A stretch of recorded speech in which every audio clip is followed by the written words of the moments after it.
ওম নমো ভগবতে বাসুদেবায়। জয় শ্রীকৃষ্ণ। রাধে রাধে। নমস্কার, আমি দীপা।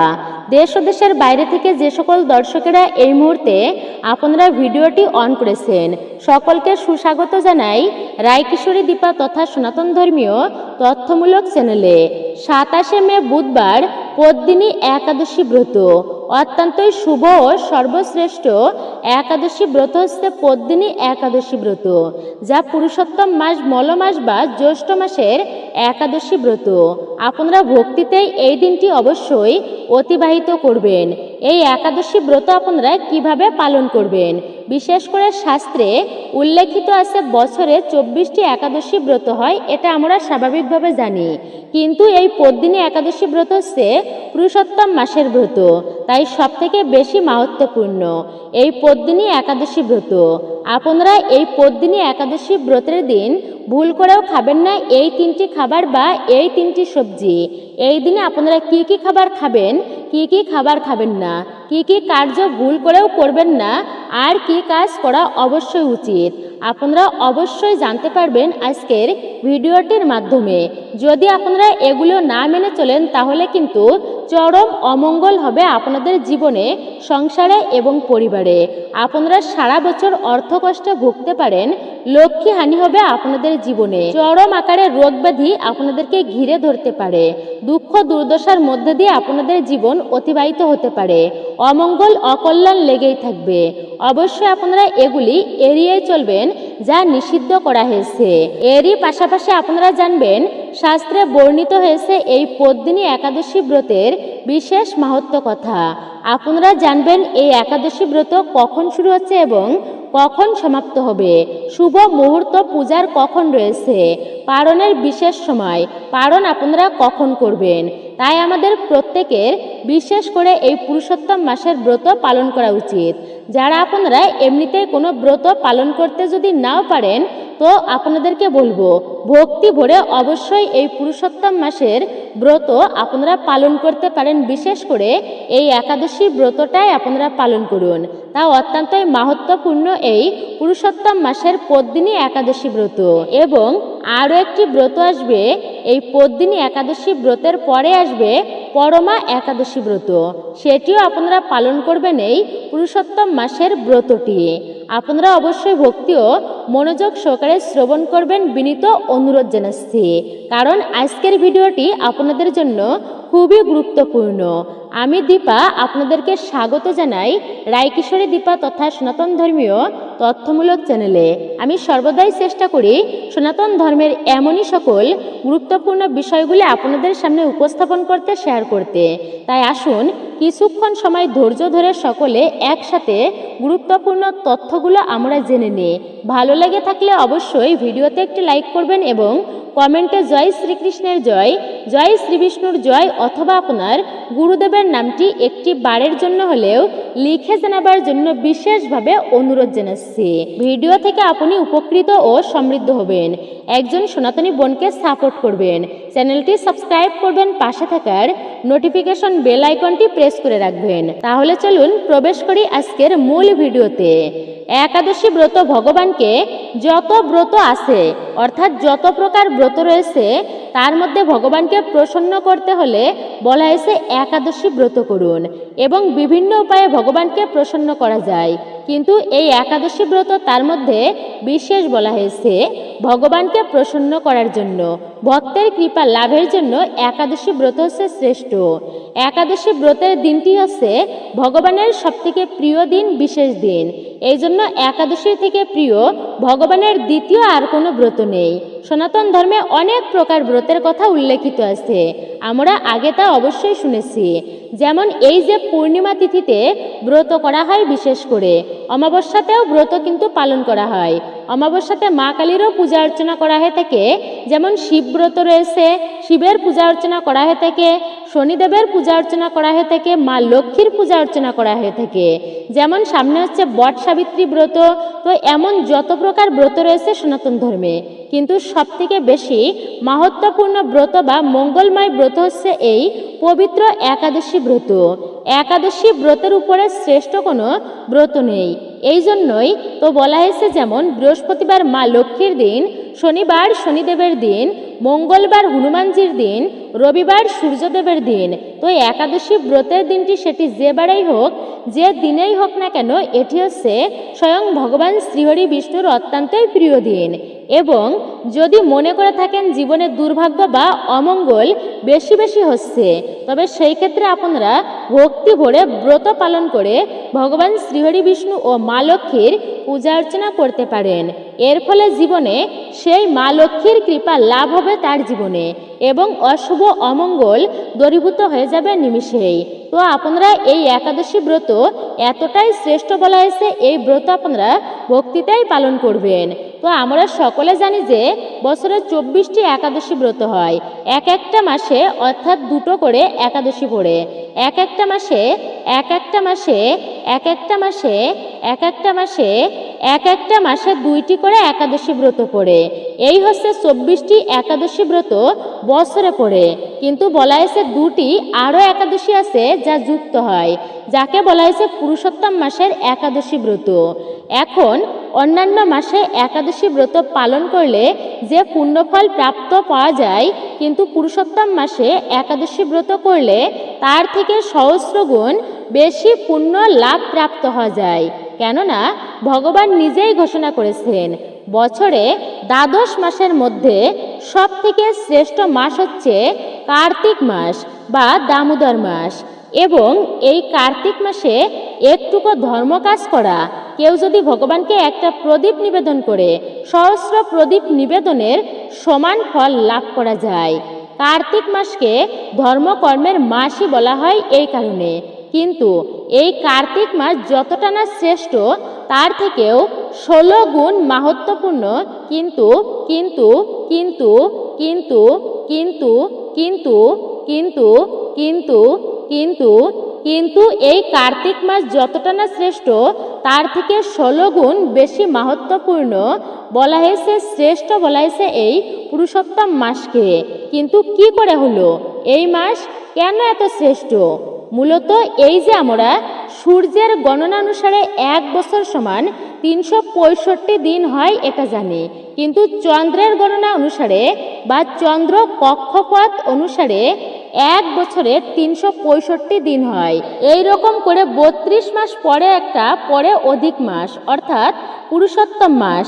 এটা কিন্তু সাধারণ মাস নয়, মানুষ এটাকে মলমাস বলেই কিন্তু অবজ্ঞা করত। এমনকি এখনো বর্তমানে আমাদের সমাজে আমরা সবাই মলমাস বলে এই অধিক মাসকে অবজ্ঞা করি, অশ্রদ্ধা করি। সাধারণত ধর্মকাজ আদি করা হয় না এই মলমাসে। তারপরে হচ্ছে সেই ঠাকুর পূজা অনেকেই করে না, বিশেষ করে মলমাসে।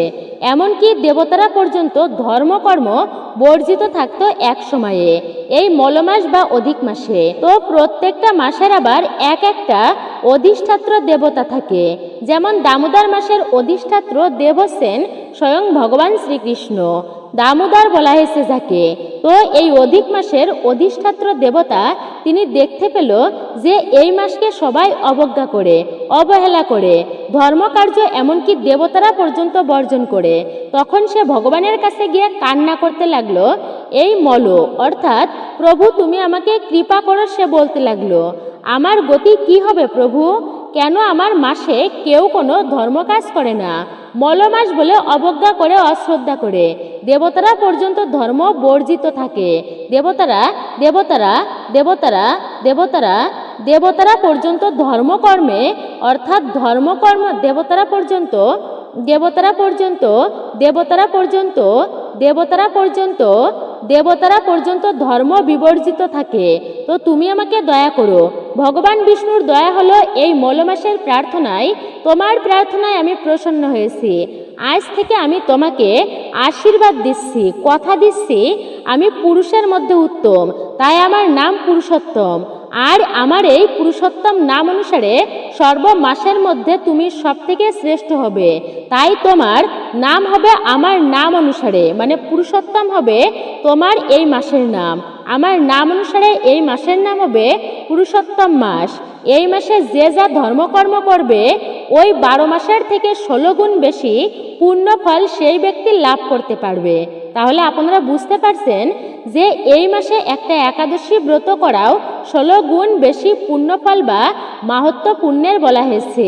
বাল্মীকি মুনি বললেন, যারা 1 সহস্র অশ্বমেধ যজ্ঞ করে কিন্তু শুধুমাত্র এই পুরুষোত্তম মাস ভক্তি ভরে পালন করতে পারলে তার থেকে কোটি গুণ বেশি পুণ্যফল প্রাপ্ত হওয়া যায়। দ্রৌপদী পর্যন্ত এই পুরুষোত্তম মাসের অবজ্ঞা করায় তাকে জীবনে দুঃখ কষ্ট তাকে পেতে হয়েছিল, কিন্তু এই জন্য সবথেকে বড়ই পূর্ণ মাস এই পুরুষোত্তম মাস। আমাদের সৌভাগ্যক্রমে যে এই যে একাদশী ব্রত তাও করেছে এই পুরুষোত্তম মাসে। এই জন্য বলছি, আপনারা যারা ব্রত নাও করেন, একেবারেই তেমন ব্রত করেনই না, অন্তত পক্ষে এই পুরুষোত্তম মাসের একাদশী ব্রত দুইটি, পরমা এবং এই পদ্মিনী একাদশী ব্রত যদি কষ্ট হয়ে থাকে তবু আপনারা পালন করবেন। ভগবান শ্রীহরির এই দিনে বিশেষভাবে পূজা অর্চনা করবেন। অত্যন্তই মাহাত্ম্যপূর্ণ, গুরুত্বপূর্ণ, বিশেষ মঙ্গলময় এই পুরুষোত্তম মাসের একাদশী ব্রত সকলেই ভক্তি ভরে একটুকু আলাদাভাবে আপনারা প্রত্যেকেই পালন করবেন। তো যাই হোক, কিন্তু এই পুরুষোত্তম মাসের পদ্মিনী একাদশী ব্রত এটি পালন করলে কি ফল পাওয়া যায়, অর্থাৎ কি ফল আপনারা পাবেন। প্রথমত বলা হয়েছে যারা এই ব্রত পালন করবেন তারা হচ্ছে পরম পদ প্রাপ্ত হতে পারে। জগৎটাই হচ্ছে বিপদ, মহাসমুদ্রের এই জগৎ, কিন্তু বলা হয়েছে এই বিপদের জগতেও এসে ভগবান শ্রীহরির চরণাশ্রিত কেউ যদি হতে পারে তবে সেই মহাসমুদ্র মহাসাগরও তখন শুষ্ক হয়ে যায়, তুলাতুল্য হয়ে যায়। একটা গাভীর পাড়া দিলে ওই পাড়ার মধ্যে যতটুকু জল থাকে, এই রকম এই মহাজগতের মায়াই সমুদ্রকে মনে হয় সে উত্তীর্ণ হতে পারে সহজেই, অল্পতেই। তো বলা হয়েছে আপনারা সেই বিপদের সমুদ্র পার হতে পারবেন যদি এই ব্রত ভক্তি ভরে পালন করেন। আপনারা পরম পদ প্রাপ্ত করতে পারবেন এই ব্রত পালনের মাধ্যমে। পরম পদ হচ্ছে জীবনে সেই ব্যক্তির জন্ম মৃত্যুর চক্রকে অতিক্রম করে পরম পদ, যেখানে আসলে আমরা ছিলাম সেখানে আবার ফিরে যেতে পারবো। মূলত এটাই বোঝায়। এই জগৎটা হচ্ছে একটা নাটকের, মানে নাট্য মঞ্চের মতোই। যেমন আমরা কেউ রাজা হই কখনো, আবার হচ্ছে কেউ প্রজা হই। ভিখারি হতেও কিন্তু সময় লাগে না। কেউ হয় আবার রাজার মতো কত হুকুম হাহাকার করে হাসে, হাহা করে হাসে, অভিনয় করে কত আদেশ দেয়, তার সেই রাজাও থাকে না এক সময়। কোথায় সেই রাজা, কোথায় সে প্রজা, কোথায় সেই ছলনাকারী নারী? সেই নাটকের ছলনাময়ী নারীও থাকে না, রাজাও থাকে না। এই জন্য এই জগৎটা হচ্ছে সেই নাটকের মঞ্চের সাথে ভক্তরা তুলনা করেই থাকেন যে এই জগৎটা হচ্ছে নাট্যমঞ্চ। এটা আসলেই কিন্তু একটা নাট্যমঞ্চ। জন্ম মৃত্যুর জড়াব্যাধি এই 4টা ক্লেশ আমাদের পেতে হয়। এই জগৎটা দুঃখের আলয় বলা হয়েছে এটাকে, কিন্তু আমরা প্রকৃত আলয় কোথায় আমাদের? এই জন্য আমাদের বলে পরবাসী। তাদের প্রকৃত আলয় হচ্ছে ভগবানের লোক, বিষ্ণু লোক আমাদের প্রকৃত আলয়। যেখানে আমরা প্রত্যেকে ছিলাম সেটা হচ্ছে আমাদের পথ, সেখানে আমরা প্রত্যেকে অবস্থান করছিলাম। কিন্তু কোন জীবনের ভোগ বাঞ্ছা পূরণের ফলে এই জন্য বলা হয়েছে কৃষ্ণ ছাড়িয়া যে জীব ভোগ বাঞ্ছা করে নিকটস্থ মায়া তারে জাপটিয়া ধরে। তো বলা হয়েছে এই ব্রত পালন করলে সেই পরম পদ প্রাপ্ত হতে পারবেন।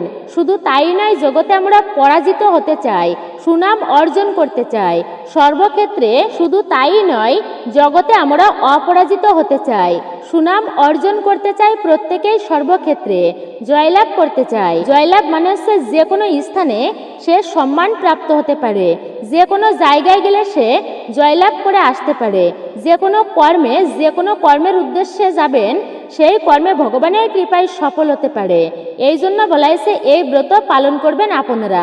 শাস্ত্র মতে এই ব্রত মাহাত্ম্য কথা আমরা সেই প্রসঙ্গেই জানব। ব্রত মাহাত্ম্যের কথাতেই বলা হয়েছে এই ব্রত পালন করলে কোনো ব্যক্তি পরাজিত হতে পারে না, অর্থাৎ কেউ তাকে পরাজিত করতে পারে না। এই রকম করে যেমন কবচ আছে, যে নরসিংহ কবচ যদি কেউ পাঠ করে অথবা পুরুষ যদি ডান হাতে বা বাহুতে ধারণ করতে পারে, ধারণ করে যদি যুদ্ধে গমনও করে, তাকে কেউ পরাজিত করতে পারে না, এমন মাহাত্ম্য পাওয়া যায়। কিন্তু একবার একজন ভক্ত, মানে কবচের মাহাত্ম্য বলতে গিয়ে বলছি যে সে কৃষ্ণ ভক্ত, সে কবচ ধারণ করেছিল, কৃষ্ণ কবচ সে ধারণ করেছিল। তো এই কৃষ্ণ কবচ ধারণ করে সে যুদ্ধ করতে গিয়েছিল, যদিও সে অসুর ছিল, কিন্তু ওই যুদ্ধে তাকে কেউ কোনো দেবতা পরাজিত করতে পারেনি। শেষে ভগবান বিষ্ণু বলল, ওর কণ্ঠে যে কবচ আছে ওই কবচ যতদিন থাকবে তোমরা কেউ তাকে পরাজিত করতে পারবে না। তো এইভাবে করে সেই অসুরও, তিনি অসুর হোক কিন্তু সে কিন্তু কৃষ্ণের কবচ ধারণ করে, বিশেষ করে মন্ত্রে কবচ ধারণ করায় তাকে পরাজিত করতে পারেনি, এটা বলা হয়েছে। তো এই ব্রত পালন করলেও তেমনি তাকে কেউ পরাজিত করতে পারে না এই পদ্মিনী একাদশী ব্রত পালন করলে, পুরুষোত্তম মাসের এই ব্রতটি। পাশাপাশি আছে আরেকটি খুবই গুরুত্বপূর্ণ বিষয়, জীবনে পুত্র কে না লাভ করতে চায়। ধন এবং পুত্র সন্তান এই দুইটি বিষয়ে কেউ কখনো নারাজ হয় না, সবাই প্রাপ্ত করতে চায়। কিন্তু শাস্ত্রে বলা আছে পুত্র যদি কুপুত্র হয় নরকের থেকেও ভয়ানক যাতনা ভোগ করতে হয়। জ্ঞানহীন ব্যক্তির সমস্ত জীবনটাই শূন্য, যার কোনো জ্ঞান নেই, সে কোথাও ভালো করে কথা বলতে পারে না, কথা বললেই বোঝা যায় ব্যক্তিটা কেমন, তারপরে মিশতে পারে না। তেমন ঠিক বলা হয়েছে যে শূন্য অন্ধকারাচ্ছন্ন মানুষ, যে ব্যক্তি যদিও সে কোথাও গমন করে বা যদি কোথাও সে যেতে পারে না, তার কিন্তু খালি খালি মনে হয়, বন্ধু বান্ধব নেই তার, এবং পুত্রহীনম গৃহশূন্যম, যে গৃহে কোনো পুত্র সন্তান থাকে না ওই গৃহটাকেই শূন্য বলা হয়েছে, খালি খালি মনে হয় সেই গৃহটা, আবার সর্বদিকটাই যার শূন্য। তো বলা হয়েছে মানুষ এই কলিযুগে বিশেষ করে টাকাকেই প্রাধান্য দেয়। তো এমনটা বলা হয়েছে যে সর্বশূন্য মানে দারিদ্রতা, দারিদ্র ব্যক্তির সব কিছুই কিন্তু শূন্য। এই যে পুত্র ছাড়া গৃহশূন্য, আসলে এটা বাস্তব। এই জন্য জগতে পুত্রধন বড়ই পুণ্যের।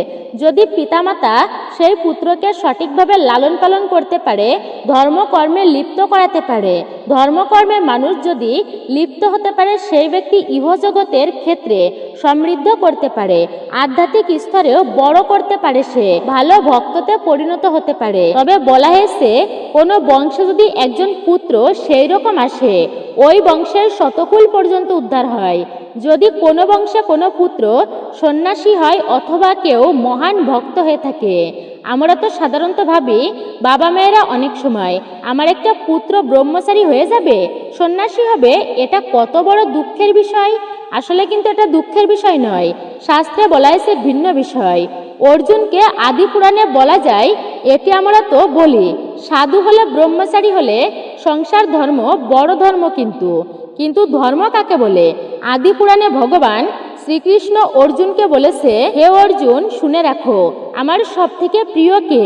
যারা আমার জন্য তার বাবা মা আত্মীয় স্বজন গৃহ সম্পদ পুত্র পরিজন সকল কিছু পরিত্যাগ করে একমাত্র আমার উদ্দেশ্যে পথে নেমে গিয়েছে, আমাকে খোঁজার জন্য সন্ন্যাসী হয় অথবা আমার মহান ভক্ত হয়, আমার ধামে বাস করে, ইহজগতে ওই ব্যক্তি সকল কিছু ছেড়ে আমার কাছে এসেছে। ইহজগতে তার থেকে প্রিয় কেউ ছিল না আমার, আর হবেও না। এতটা ভগবান ভালোবাসে তাদেরকে। এই জন্য কথায় কথায় মনে পড়ল যে বিশেষ করে বলা হয়েছে একটি যদি পুত্র হয় সুপুত্র এবং ধর্মকর্মে লিপ্ত, তাহলে সে শতকুল উদ্ধার করতে পারে। তবে পুত্র হোক আর কন্যা হোক সবটাই কিন্তু সমান, কিন্তু বলা হয়েছে পুত্রধনটা জগতে এটা শেষের দিনেও কিন্তু প্রয়োজন। শেষের সম্বল বলা হয়েছে এই পুত্রধনকে, কারণ বংশ বৃদ্ধি পায় এই পুত্র সন্তানের দ্বারা। যদি আপনার গৃহে একটা পুত্র সন্তান থাকে তাহলে আপনার বংশকুলও রক্ষা পাবে। আপনারা বিশেষ করে এই দিনে শাস্ত্রাদি পাঠ করবেন, আপনারা এই দিনে বিশেষ করে হরে কৃষ্ণ মহামন্ত্র জপ করবেন, থেকে 80 বছরের প্রত্যেকেই একাদশী ব্রত পালন করতে পারবেন। আর এই দিনে গীতা ভাগবত কথা অবশ্যই আপনারা পাঠ বা শ্রবণ করবেন। একাদশীর ব্রত কথা বা মাহাত্ম্য কথা ভক্তি ভরে পাঠ বা আপনারা শ্রবণ করতে পারেন এই বিশেষ দিনে। ঠাকুরকে অবশ্যই আপনারা একটি পুষ্প হলেও নিবেদন করবেন। আপনারা একটি তুলসী পত্র ঠাকুরের চরণে অর্পণ করবেন। ঠাকুরকে যে ভোগটা দেবেন সেই ভোগেও তুলসী পত্র দিবেন। আপনাদের জন্য এটা অতি ভালো হবে ও মঙ্গলজনক হবে। অবশ্যই আপনারা এই দিনে খুব ভোরে ভোরে উঠে স্নান কার্য সম্পূর্ণ করে ঠাকুর পূজাটা কিন্তু দেবেন। এটি কিন্তু সর্ব উত্তম বলা হয়েছে। এই কার্যটি অবশ্যই আপনারা করবেন। এই দিনে যদি আপনি কিছু করতে নাও পারেন তো বলা হয়েছে অবশ্যই ঠাকুর পূজাটা কিন্তু আপনারা এই দিনে করবেন। আর গুরুজনদেরকে কিন্তু অবহেলা কখনোই করবেন না। তাদের মনে দুঃখ দিয়ে কখনোই আপনি ভালো থাকতে পারবেন না। মা বাবাকে কষ্ট দেবেন না, বিষয়টা মনে রাখবেন। অনেকেই আছে যে মা বাবাকে কষ্ট দেয়, দুমুঠো খেতেও দেয় না। তো আপনারা এটি কিন্তু করবেন না, তাহলে আপনার সমস্ত পুণ্যফল সেখানেই কিন্তু বৃথা যাবে। আপনি নরকের দ্বারে উপস্থিত হবেন, ভয়ানক শাস্তি ভোগ করতে হবে আপনাকে। তো বিশেষ করে বলা হয়েছে ভক্তিময়ভাবেই আপনারা এই পুরুষোত্তম মাসের এই ব্রতটি পালন করবেন। প্রত্যেকে এই ব্রতটি পালন করে ভগবানের কাছে বিশেষ প্রার্থনা করবেন একটা সুসন্তান লাভের জন্য। এতে ভগবানের কৃপায় অবশ্যই আপনি সুসন্তান প্রাপ্ত করতে পারবেন। পাশাপাশি হচ্ছে এই একাদশী ব্রত। যদিও আমরা অনেকেই জানি যে কিভাবে ব্রত পালন করতে হয়, ব্রতের নিয়ম কি, তারপরেও সংক্ষেপে জেনে নিচ্ছি এই মল মাসের পদ্মিনী একাদশী ব্রত সম্পর্কে। আপনারা একাদশীর আগের দিনে অবশ্যই নিরামিষ খাবার খাবেন। মাছ মাংস রাজসিক কোনো খাবার আহার করতে নেই। এখন অনেকে আছে ভুল করেও আগের দিনে আমিষ খেয়ে ফেলে, তারা কি ব্রত করতে পারবে না? অথবা অনেক সময় দেখা যায় যে হোস্টেলে থাকে অনেকেই, তখন পেঁয়াজ রসুন খেতে হয়। তো এই অবস্থায় কি ব্রত করতে পারবে কিনা? হ্যাঁ, অবশ্যই আপনারা ব্রত করতে পারবেন। যদিও অজান্তে খেয়ে থাকেন, আপনি ইচ্ছা করে তো খাননি, আবার পরিবেশগত করমে যদিও খাওয়া হয়ে যায় সেটাও আপনি ইচ্ছা করে খাচ্ছেন না। তো অবশ্যই আপনারা যে কেউ ব্রত করতে পারবেন যে কোনো পরিস্থিতিতে, যদি আগের দিনে ভুল করেও আমিষ ভক্ষণ করে ফেলেন। এবং একাদশীর আগের দিনে চেষ্টা করবেন দন্ত ধাবন বা দাঁত ব্রাশ করে নিতে। একাদশীর দিনে আপনারা কুলিকুচি করবেন 21 বার। 21 বার কুলিকুচি করলে দাঁত ব্রাশ করার সমানের ফল লাভ হয়, অর্থাৎ দাঁত ব্রাশ করারই সমান হয়। এটা আয়ুর্বেদ শাস্ত্রের কথা। এভাবে করে আপনারা একাদশীর দিনটি পালন করবেন। এবং একাদশীর দিনটি হচ্ছে মূলত মুখ্য বিষয়। শাস্ত্রে বলা আছে পাপী ব্যক্তি একাই নরকে গমন করে, কিন্তু একাদশীতে যেই ব্যক্তি পঞ্চরবিশস্য ভক্ষণ করে সে তার পিতৃপুরুষ গণের সহিত নরকে গমন করে থাকে, মানে তাদের পিতৃপুরুষেরও পাপ হয়ে থাকে। এই জন্য প্রত্যেকেই একাদশী ব্রত পালন করা উচিত। মা পার্বতীকে মহাদেব বলেছে, হে দেবী, যারা একাদশী ব্রতের অবজ্ঞা করে একাদশীর দিনে পঞ্চরবিশস্য ভক্ষণ করে তাদের এত পাপ হয়, মৃত্যুর পরে যমদূতেরা তার মুখের মধ্যে লোহাকে তাপিত করে গলিয়ে তার মুখের মধ্যে ঢেলে দেয়। কত ভয়ানক পাপ হয় চিন্তা করুন তো একবার। এবং যমরাজ বলেছে তার যমদূতদেরকে, হে যমদূতগণ, তোমরা শুনে রাখো, যেখানে তোমরা একাদশী ব্রত পালনকারী ব্যক্তিকে দর্শন করবে তাকে দূর থেকে প্রণাম করে চলে আসবে, কখনো তাদেরকে এই যমলোকে আনবে না। কেননা তারা আমাদেরও প্রণাম্য, আমাদেরও পূজনীয়, দেবতাদের দুর্লভ তারা। এই জন্য একাদশী ব্রত পালনকারী ভগবানের সবথেকে প্রিয় হয়। আর অন্যান্য দিনে ধর্মকার্য করলে যে পুণ্যফল, যে সৌভাগ্য প্রাপ্ত হওয়া যায়, একাদশীতে ধর্মকার্য করলে তার থেকে সহস্র গুণ বেশি সৌভাগ্য বা পুণ্যফল প্রাপ্ত হওয়া যায়। এই হচ্ছে একাদশী ব্রতের মাহাত্ম্য। এই জন্য আপনারা যে কেউ, বিশেষ করে এই পুরুষোত্তম মাসের একাদশী ব্রত আপনারা কেউ বাদ দেবেন না। প্রত্যেকে এই মাসে অবশ্যই ভক্তি ভরে ব্রত পালন করবেন। এবং একাদশীতে উপবাস কেন বলে? একাদশীর দিনে আমাদের সাধারণত বিশেষ করে কলিযুগ, অন্নগত, প্রাণীজনিতগত মন কিন্তু একটা কথাতেই আছে, আমরা খাবারের প্রতি বেশি মনোযোগ দিই। কিন্তু না, একাদশীতে এই যে আমরা একাদশীর দিন বিশেষ করে পেট ভরে সবজি খাচ্ছি, এটাও কিন্তু প্রকৃত ব্রত হচ্ছে না। যারা ব্রতের পূর্ণ ফল প্রাপ্ত করতে চান, সম্পূর্ণ ফল যারা লাভ করতে চান, তারা অবশ্যই সম্পূর্ণভাবে আপনারা নির্জলা ব্রত পালন করবেন। জল ফোঁটা পর্যন্ত গ্রহণ করবেন না। মাছ মাংস এগুলো তো অবশ্যই বর্জন করতে হবে। বিশেষ করে ব্রত করেন কিংবা না করেন, ভুলেও কখনো পঞ্চরবিশেষ্যর খাবার, ধান জাতীয় খাবার, গম জাতীয় খাবার, বিস্কিট, কেক, পাউরুটি, আটা রুটি, খিচুড়ি, পায়েস, ডাল, যে কোনো প্রকার সরিষার তেল, তারপরে তিল জাতীয় খাবার খাবেন না। কাউন, ওটস, শ্যামা চাউল, শস্যদানা এগুলো একাদশীতে আপনারা ভুলেও কিন্তু গ্রহণ করবেন না, এগুলো খাওয়া যাবে না। অজান্তেও এই জন্য একাদশীর দিনের বেলাতে ঘুমানো উচিত নয়। কেন? দিনের বেলা যদি ঘুমিয়ে ঘুমিয়ে কেউ স্বপ্ন দেখে যে এই সমস্ত পঞ্চরবিশেষ্যর কোনো একটা খাবার যদি সে স্বপ্নেও খেয়ে থাকে, এতেও কিন্তু ব্রত ভঙ্গ হয় বা ব্রতের দোষ লাগে। এই জন্য একাদশীতে ঘুমানো উচিত নয়। তবে যাদের শরীর খারাপ তাদের কথা ভিন্ন, কিন্তু ঘুমানো উচিত নয় একাদশীতে। একটা ব্রত করতে কিন্তু অনেক কষ্ট হয়, তাই অবশ্যই আপনারা কঠোরভাবে এবং নিয়ম মেনেই ব্রত পালন করবেন। একাদশীতে ক্ষৌরকর্ম করতে নেই, সাবান শ্যাম্পু ব্যবহার করতে নেই, শরীরে বিশেষভাবে রূপচর্চা করতে নেই। একাদশীর দিনটি মানে এই দিনে বিশেষভাবে ভগবানের সেবায় কাটানো উচিত। উপবাস কাকে বলে? উপমানের নিকটে বাস মানে বাস করা। এই দিনে ভগবানের সন্নিকটে বাস করা উচিত প্রত্যেকের, ভগবানের সান্নিধ্যে বাস করা উচিত। এবং বিশেষ করে এই পুরুষোত্তম মাসে বা এই একাদশীর দিনে আরেকটা কাজ আপনারা করতে পারেন। একাদশীর দিনে যে কোনো ধরনের ভাগবত বা সেবামূলক কার্যে আপনারা লিপ্ত থাকবেন, তা খুবই শুভ এবং মঙ্গলময় হবে আপনাদের জন্য। এর ফলে বৈকুণ্ঠ ধাম পর্যন্ত প্রাপ্ত হয় এবং সকল পাপ দূরীভূত হয়। আর বৈকুণ্ঠে স্বয়ং ভগবান পুষ্পরথ পাঠিয়ে সেই ব্যক্তিকে বৈকুণ্ঠ ধামে নিয়ে যায়। তাই আপনারা ভক্তিতেই অবশ্যই ব্রতটি পালন করবেন এবং নিয়ম মেনেই পালন করার চেষ্টা করবেন। এটি বারবার বলার কারণ কি, আমরা অনেকেই আছি ব্রত থাকি, শুধুমাত্র না খেয়ে থাকি, সেটাই আমরা উপবাস মনে করি। কিন্তু না, এর যে কতগুলো নিয়ম রয়েছে সেটা অবশ্যই পালন করা উচিত যদি সম্পূর্ণ পূর্ণ ফলাফল আপনারা লাভ করতে চান। গীতা ভাগবত পাঠ করুন বা আপনারা শ্রবণ করুন, কীর্তনাদিতে আপনারা এই দিন অংশগ্রহণ করুন, সাধুসঙ্গ করতে পারেন আপনারা এই দিনে, বা বাড়িতে বসেই হরিনাম করতে পারেন টানা, আপনারা একটানা অনেক সময় করতে পারেন, বা মালা জপও করতে পারেন। আপনারা অবশ্যই সাধ্য ও সামর্থ্য অনুযায়ী আপনারা অবশ্যই পূজা অর্চনা করবেন এবং সাধ্য সামর্থ্য অনুযায়ী গরিব দুঃখীদেরকে এই দিনে অবশ্যই আপনারা দান করবেন, বিশেষ করে ফল দান করবেন। এদিনে ভুলেও কিন্তু অন্ন আপনারা কাউকে দান করবেন না, মানে ভাত বা পঞ্চরবিশেষ্য জাতীয় জিনিস কাউকে ভুলেও কিন্তু দান করবেন না। মহাপুণ্যের বলা হয়েছে, অন্তিমে এরা বৈকুণ্ঠবাসী হতে পারবে। এই জন্য আপনারা বিশেষ করে এই একাদশী ব্রতের দিনে যদি পারেন বাড়িতে একটুকু ভাগবত কথার আয়োজন করতে পারেন, শ্রবণ করতে পারেন।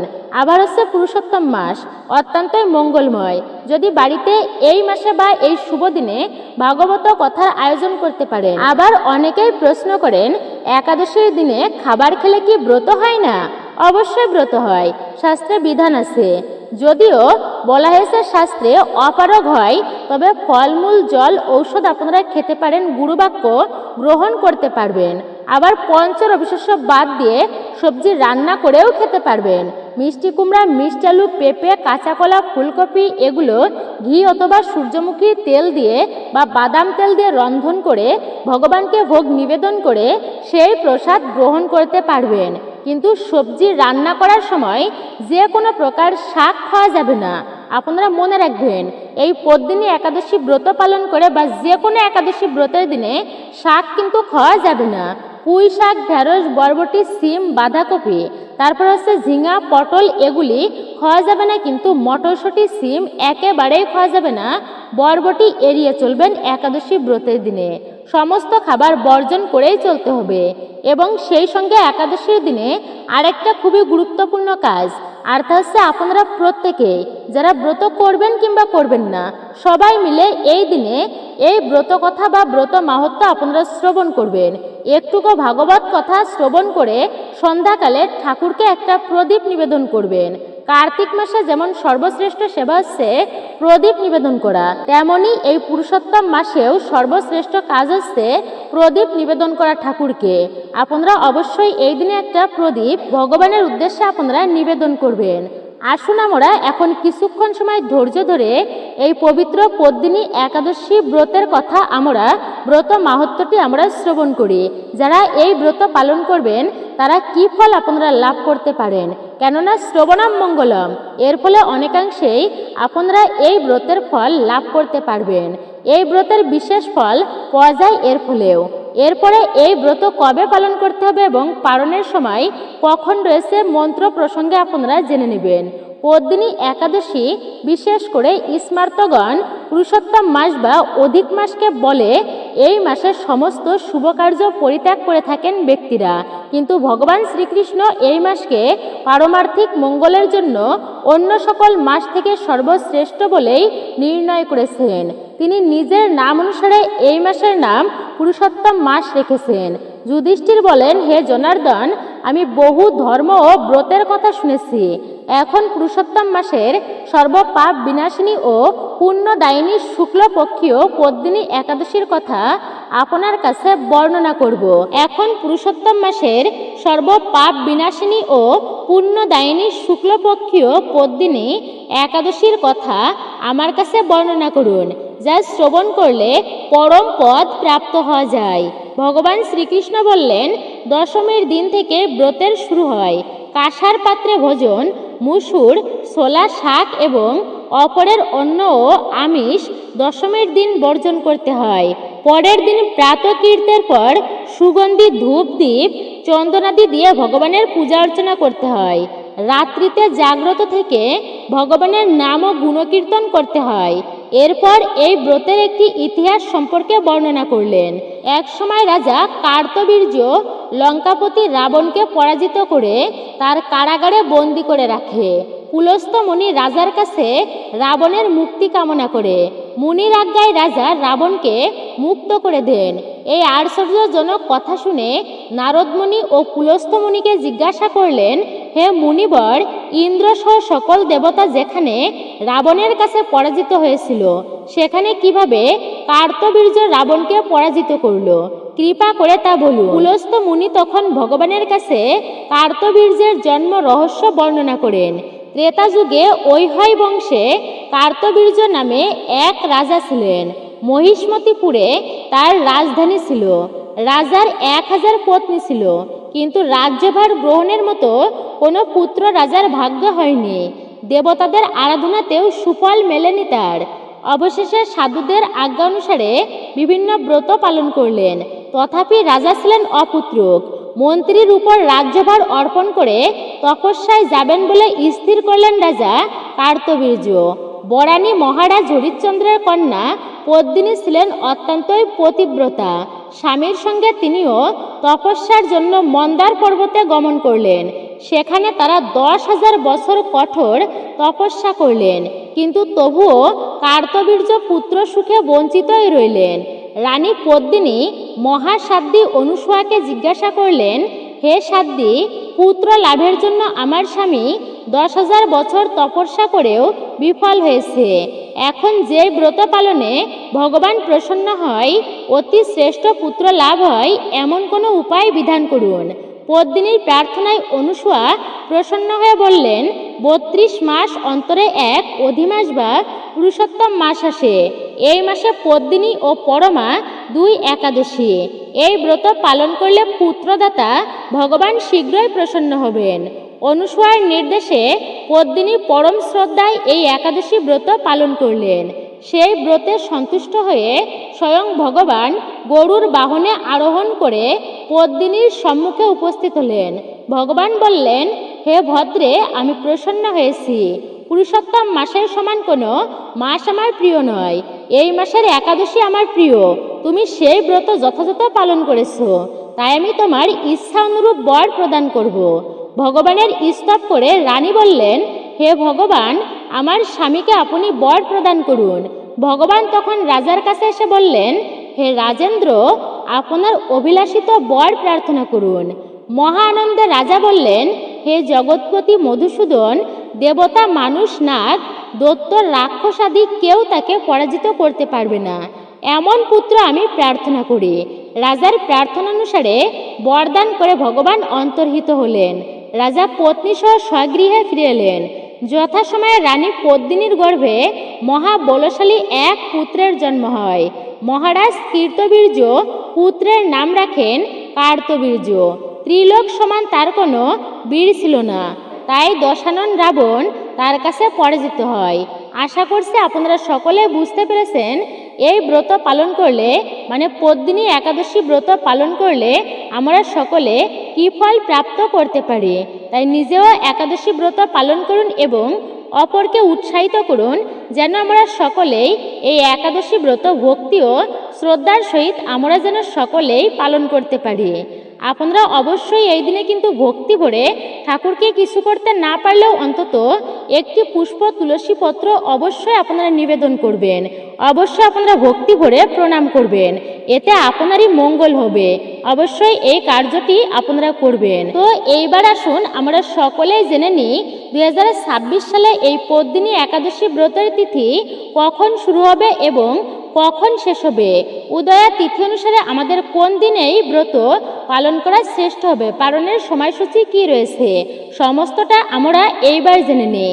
পদ্মিনী একাদশী ব্রতের মূল তিথি শুরু হচ্ছে 26শে মে মঙ্গলবার সকাল 8টা 23 মিনিট থেকে।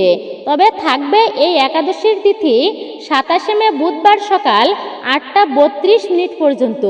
এই সময়টুকুর মধ্যে এই একাদশী তিথি থাকবে।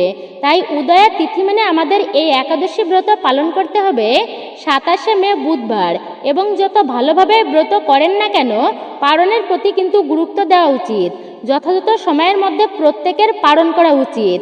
তো এই একাদশী ব্রতের পালন করতে হবে আমাদেরকে পরের দিন সকাল 5টা 11 মিনিট থেকে শুরু করে 8টা 29 মিনিটের মধ্যে। এই সময়টুকুর মধ্যে প্রত্যেকেই ভগবানকে প্রসাদ দিয়ে আপনারা পঞ্চরবিশেষ্য প্রসাদ দিবেন, তারপরে আপনারা তাই দিয়ে পালন করবেন। পালন করার সময় ভগবানের কাছে প্রার্থনা করে পালন মন্ত্র বলবেন।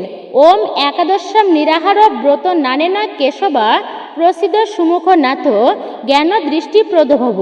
এইভাবে করে মন্ত্র বলতে যদি নাও পারেন তো বলবেন, হে প্রভু আমি এই ব্রত পালন করছি, যদি কোনো ভুল ত্রুটি হয়ে যায় তাহলে আমাকে কৃপা করে ক্ষমা করে দেবেন এবং আপনি আমার প্রতি প্রসন্ন হবেন। এইভাবে আপনারা প্রার্থনা করে এই ব্রতের পালন সম্পূর্ণভাবে করবেন, অর্থাৎ ব্রত পালন আপনারা সম্পূর্ণভাবে তা সম্পূর্ণ করবেন। তো অবশ্যই এটাই ছিল আমাদের আজকের মূল্যবান ভিডিওটি রায়কিশোরী দীপা এই চ্যানেলে। ভিডিওটি আপনার কাছে কেমন লেগেছে মূল্যবান মতামত জানাতে একটুকু ভুলবেন না। আপনারা অবশ্যই আমাদের চ্যানেলটি সাবস্ক্রাইব করে রাখবেন, পাশে থাকার নোটিফিকেশন বেল আইকনটি প্রেস করে রাখুন। একজন সনাতনী বোনকে সাপোর্ট করবেন আমি আশা রাখছি আপনাদের থেকে। সকলে ভালো থাকুন, সুস্থ থাকুন, পরম করুণাময় ঈশ্বরের অশেষ কৃপায়।